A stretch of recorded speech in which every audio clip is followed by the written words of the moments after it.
I've always enjoyed being outdoors. I'm passionate for wildlife in general. Started more as a kid, focused on dinosaurs and stuff, kind of the more ancient wildlife, but as I've kind of got older, I got more into the kind of stuff that's still around today that I can see when I'm out for walks. I really enjoy being out on site. 2 days are the same as always, something to keep me busy. I think that's one of the interesting and kind of unique things about a lot of sites around Wigan, that you can just wander from a seemingly really urban area into such a big open green space that's host to so many different kind of wildlife and habitats and stuff.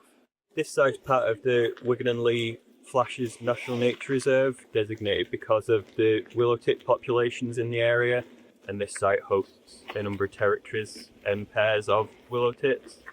The more open grassland spaces next to us is kind of a popular hunting spot for kestrels, so quite often you'll see kestrels hovering over the grasslands looking for small mammals that they can catch, and you'll see them dive down and disappear for a bit whilst they're eating whatever they've caught.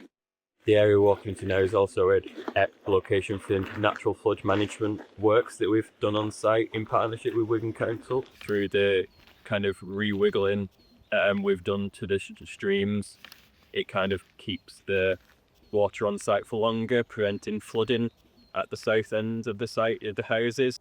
From a more wildlife trust point of view, it obviously creates more kind of different habitats for things to use, so it's good for various amphibians, dragonflies. We had Norfolk corkers over on the site earlier last year. They're also an area that water voles will use, which is a very endangered and declining species. My favourite time to work on site is probably this kind of springtime. The site's its most colourful.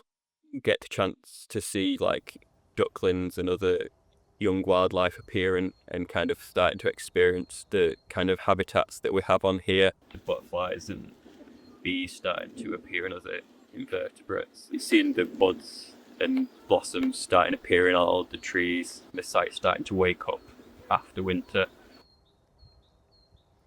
You've heard a little bit about the slow flow scheme that's happening around Bickershaw, and it's a really nice moment to take stock of the idea of slowing down ourselves for environmental reasons and also just for mental health reasons as well. But I've got an activity to experience a bit of the materials that are around us, so taking stock of what's about and how we can make something new out of anything that we just find on the floor. So here's some perfect soil that's been pulled up by the bikes going through. So you've actually got some really nice shapes that have already been found, and you'll really notice how malleable the soil is here. Deeper into the grasses, and really beautiful moss. The moss, which is like drier, might be like enjoyable to work with, but also you kind of feel deep down there's like some really nice like sphagnums that are really wet and moist. You're not trying to pull up too much here, you're just kind of finding something that you can just kind of like make the clump and manipulate.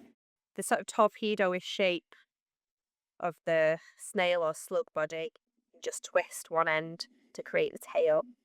And then look to the trees where there's some older berries, for example, here. These kind of cute little eyeball stalks here. So like look for that older growth, things that are dying and able to be kind of pulled up rather than sort of like taking from the new growth. So these grasses are kind of like harder to pull, but they might make a perfect stalk, and they can also make a nice like moment to go through the centre of something to kind of give it a little bit more structure if you want it to have more structure. And then think about as well, like, is it going to be a slug or is it going to be a snail? Because you can weave the grasses to create beautiful like circular shells for a snail. Maybe I'll leave it here to be an antidote to the tyre tracks. It can be crawling along as though it's left that tyre track.